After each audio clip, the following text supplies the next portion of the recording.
આજે બોટાદ શહેરમાં આવેલ અંડરબ્રિજ ખાતે રાષ્ટ્રીય પછાત એકતા મંચ અધ્યક્ષ અને ગઢડા વિધાનસભાના પૂર્વ ઉમેદવાર શ્રી મંજીભાઈ સોલંકી, વિજયભાઈ સાગઠિયા, પૂર્વ આર્મી મેજર મેન ઇમરાનભાઈ કળથરા, વિઠ્ઠલભાઈ સાપરિયા, ઇમ્તિયાજભાઈ કુરેશી, મૌલાના શૌકત અલી સૈયદ, યોગેશભાઈ ડાભી, શહેર પ્રમુખ જાકીરભાઈ સંધી, આરીફભાઈ ભાસ, મિથિલાનંદ બાપુ, કિરણભાઈ બથવાર, ભીમ આર્મી પ્રમુખ મહેશભાઈ ચાચિયા, ધનજીભાઈ સોલંકી, હરગોવિંદભાઈ સાબળિયા, અભિષેકભાઈ સોલંકી, પંકજભાઈ સોલંકી, ભરતભાઈ પારઘી, કૈલાશબેન સાદરિયા, સંજયભાઈ સાદરિયા, સાજીદભાઈ આર્ફ અને સાથીઓએ ચક્કા જામ કરી અને અંડરબ્રિજનો વિરોધ કર્યો હતો। આ બ્રિજમાં પાણી ભરાય છે, મોટા મોટા ખાડા પડી જાય છે, તેના કારણે કેટલાય લોકોને જાનમાલનું નુકસાન થયું છે। આ ભાજપા સરકાર દ્વારા કરેલ ભ્રષ્ટાચારનું જીવતું જાગતું નજરાણું છે અને આ અંડરબ્રિજને તોડી ફ્લાય ઓવરબ્રિજ બનાવે, જેથી કરીને કાયમી ધોરણે જાનમાલનું નુકસાન થતું બંધ થઈ જાય અને બોટાદની જનતાને કાયમી નિરાકરણ થાય તેવી માંગ સાથે બોટાદ કલેક્ટર કચેરીએ આવેદનપત્ર આપવામાં આવ્યું હતું। મીડિયા પ્રમુખ ઇમરાનભાઈ કળથરા। તમારું નામ? હું બનાવ બને તમારી સાથે? ગાડી ખાઈ ગઈ તો હાથમાં ચોલાનો અને અહીંયા અંદર પડી ગયા હતા। અકસ્માત વારંવાર થાય છે, રોજ બને છે। છોકરા હોય તો શું સમજવાનું? आज जो है आपने चक्का जाम जो किया गया है, इसका मेन वजह यह है कि आए दिन पब्लिक को तकलीफ हो रही है। यहाँ पे पानी जमा हुआ रहता है, टपकते रहता है, कोई इसका सोल्यूशन लाया नहीं जाता है।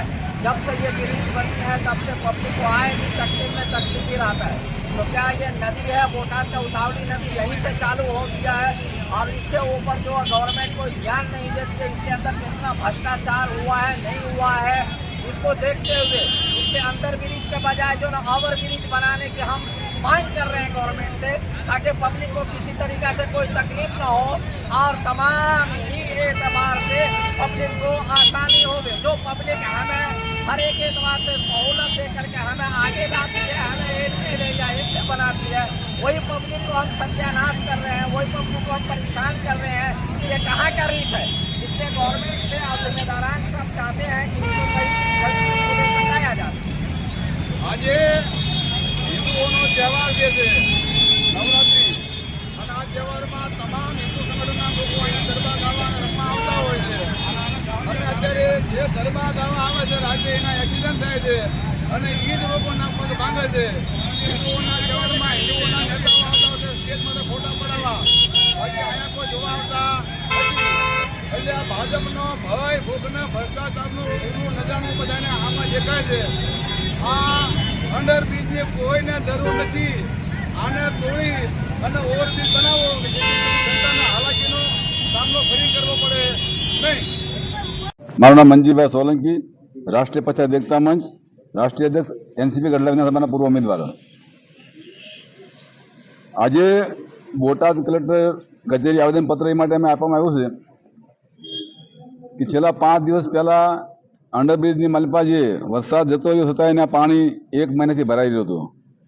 અમે એમાં સ્નાન કરી અને સરકારના નજરે ચડે અને એમને કાન સુધી અમારી આવાજ જાય કે બોટાદની જનતાને આપના સરકાર બનેલા દ્વારા જે ભ્રષ્ટાચાર કર્યો છે એ તમને દેખાય। છેલ્લા 4 દિવસની મલપા 15 થી 20 લોકોના એક્સિડન્ટ બીજા થયા છે, 2 વ્હીલ વાળાના, અને કેટલા લોકોને હાથ પગમાં ફ્રેક્ચર થયા છે। હાલમાં અત્યારે આખા ભારતની અંદર હિન્દુ ધર્મનો તહેવાર ચાલુ હોય નવરાત્રા, અને બોટાદની બાજુમાં સાળંગપુર જે આવ્યું એ હબ બની ગયું છે હિન્દુઓનું। એટલે અહીંયા અવારનવાર સેલિબ્રિટી બધા આવતા જ હોય છે અને બોટાદની અંદરથી જે પસાર થતા હોય ને તો એમાં આપણું બોટાદનું નાક કપાતું હોય છે કે ભાઈ અહીંયા આટલા મોટા મોટા ખાડા પડ્યા છે, તો આનું તંત્ર, આની જિલ્લા પંચાયત, તાલુકા પંચાયત, ચૂંટાયેલા પ્રતિનિધિઓ અને રાજ્ય સરકાર શું કરી રહી છે।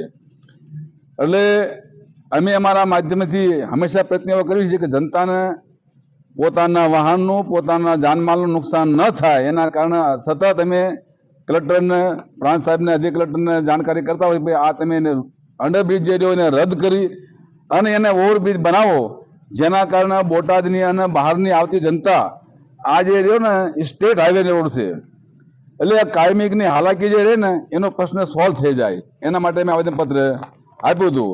અને આનું નિરાકરણ તત્કાલ કરવામાં નહીં આવે તો આજે તો અમે બોટાદના જે સાળંગપુર રોડ જે હતો ને ચક્કાજામ કર્યા હતા. આવનારા સમયમાં અમે અમારા સાથી મિત્રો દ્વારા આખા બોટાદના ચારેય બાજુ જે રોડ છે એ તમામ ચક્કાજામ કરવામાં આવશે. જય ભીમ, જય ભારત, જય સંવિધાન.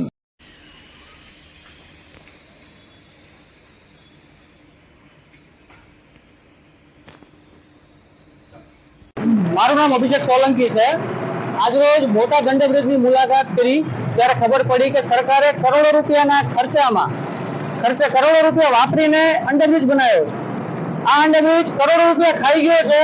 તેમ છતાં પણ અંડરબ્રિજ એટલી બિસ્માર હાલતમાં છે કે અંડરબ્રિજની આસપાસ એટલા મોટા મોટા ખાડાઓ પડી ગયા છે.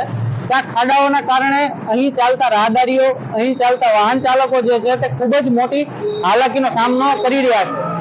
પાણી આવે પેલા પાળ બાંધવું એવી કહેવત તો આપણે સાંભળી છે, પણ બોટાદ માર્ગ અને મકાન વિભાગે આ કહેવત જે છે નાણામાં સાબિત કરી છે કે પાણી આવે અને એનાથી બચાવવા માટે પાળાઓ બનાવી નાખ્યા છે. મોટી મોટી ટેકરીઓ, મોટી કપચીઓ અને રેતીઓની ટેકરીઓ જે છે અંડરબ્રિજની અંદર બનાવી નાખી છે. આ તંત્રની ખૂબ જ મોટી બેદરકારી છે.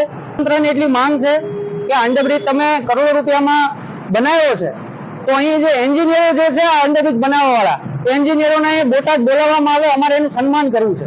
કારણ કે એટલી ટેકનોલોજી વાપરી છે અંડરબ્રિજની અંદર કે પાણી ક્યાંથી આવે છે એનું કઈ નક્કી થતું નથી. પાણી ક્યાં જાય છે એનો નિકાલ ક્યાં થાય છે એનું કઈ નક્કી થતું નથી. વરસાદ આવે કે ન આવે બ્રિજની અંદર પાણી તો આવી જ જાય છે, તો આવી નીકળે છે.